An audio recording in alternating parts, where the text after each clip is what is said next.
everyone, and welcome to our channel. I'm Sarah. And I'm Jamie. And in case you missed our last episode, we just bought our very first house. We gutted it, started piecing it back together, we laid some hardwood, went shopping, and we showed you the finished product of our living room. So if you haven't seen it, go check it out. And now the madness continues as we try to conquer our dining room. Let's go!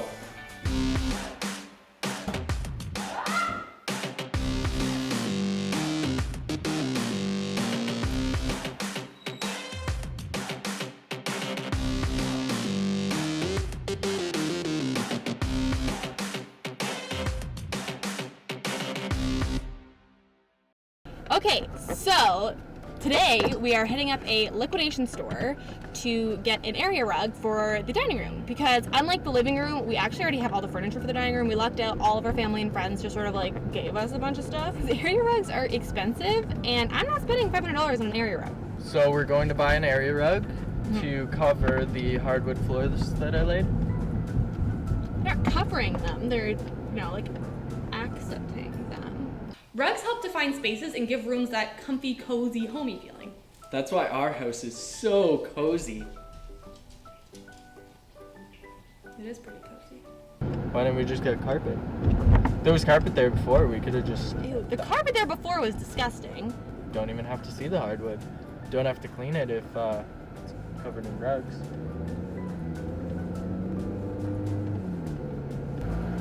Were we supposed to turn there? No. The store's that way. Ice captured this way. So the first thing I like to do when starting on a room is figuring out the layout. It's the most important thing of the room. And I literally like to draw out the floor plan and figure out exactly what I want. So that way I can kind of see what I already have, what I'm working with, what I might need, and move it around without physically having to move it around the room. So as you can see, the living room is extremely open to the dining room. It's almost like one big room. The things that we have gotten from family and friends are these two gorgeous tall glass cabinets that Jamie's parents graciously gave us, and this teak hutch that my dad gave us. Hutch, console table, whatever you want to call it. He gave it to us. And then we also got this dining set from a family friend, and it's not the formal dining set that we would ideally want to have in the space one day, but dining sets are extremely expensive among pretty much everything you need for a house, and we aren't going to complain about any free stuff. So Jamie wants the dining set this way. I want the dining set this way. Now, here's the problem with the way Jamie wants the dining set. If the dining set is this way, it means that because of spacing issues, the cabinets and the hutch are gonna have to be on this wall here. If we have the dining set the other way, my way, that means that the hutch and the cabinets are gonna be on this wall here. And the reason I want them on this wall is because that way you can see it from the living room. It draws your eye out, it becomes a visual focal point, it anchors the room, and it just sort of makes the rooms feel like they're one big room together. And to no one's surprise, Sarah got her way. Okay, so we just got this carpet from the liquidation store. It's awesome, it's perfect. It has the right colors. It was less than 200 bucks, which is what we need. And I don't know, this is super formal and it's perfect. And clearly, I'm really good for that. Oh my God. Jamie, it's too big.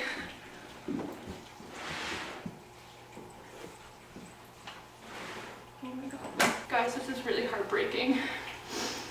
And we got it from a liquidation store. Thank you, Milo.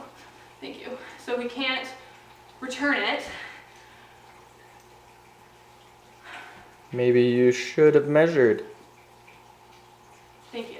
I really don't understand her brain sometimes.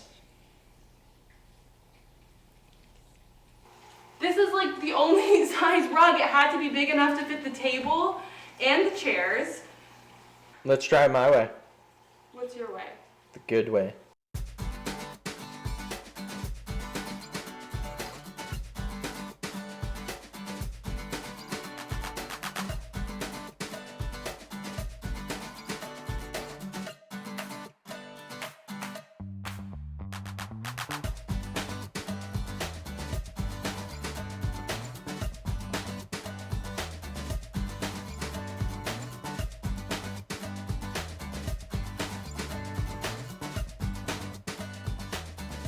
Sometimes he does get his way.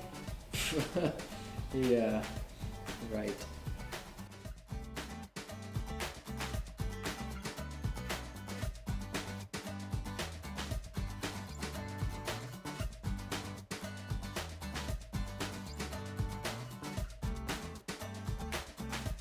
The hardwood flowing between all the rooms looks amazing and it really makes them feel bigger. But our problem is that the wood in the stairs is completely different than the wood floors. The wood floors are maple, which is a soft grained wood, and the stairs and railing, they're all oak, which is a really heavy grained. So they're different. Stairs are expensive to get done professionally, and we don't have that kind of money. So we decided to remove the gross carpet ourselves and stain them to try to match the colors. I decided to paint out the risers and the side white. Yeah. It really helps break up the wood. You can't really tell because they're not directly next to each other, so I think we got away with it. Every time Sarah paints, I just walk around the house and find a bunch of paintbrushes laying around, completely unwashed. Sometimes they're in the sink, just sitting there in a puddle of paint, and then the sink's all stained and painted. And I'm like, why don't we just paint the entire house? And the sinks and everything, because Sarah does that. For the entry, we were set on getting new doors. I absolutely loathed those glass doors. And then I realized that the reason I didn't like them is because they were reflecting something really ugly.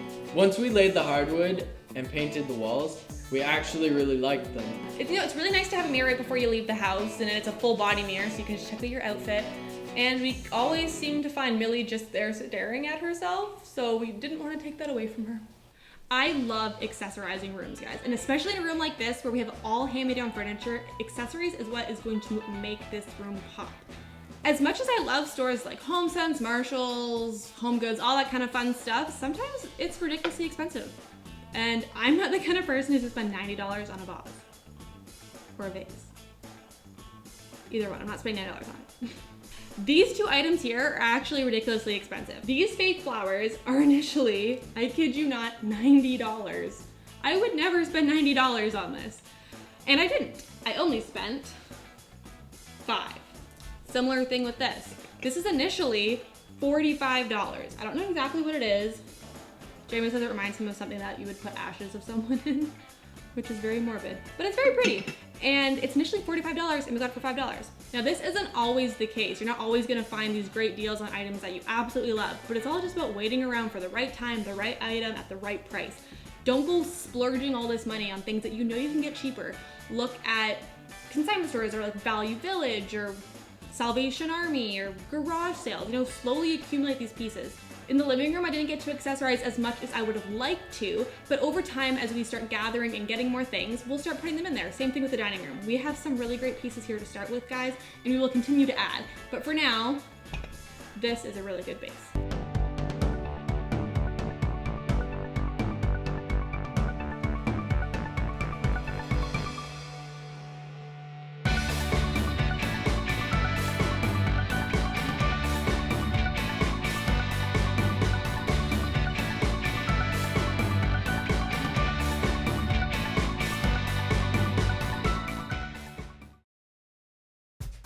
At the end of the day, not everything is going to be exactly how you want it when you're moving into your first house. You know, you're on a budget, you don't have a lot of money, you don't have a lot of furniture to begin with. But I think all in all, the room came together quite nicely. And it worked out that like almost all the furniture is the same color. Just shows that with a few accessories, a nice area rug, a couple other things, the room can still turn out really great. Yeah. Thanks so much for watching, guys. Make sure you guys comment on what you thought. Comments are below. And please make sure to subscribe and like this video. It means a lot to us. We've got so much more stuff coming your way the entire rest of our house.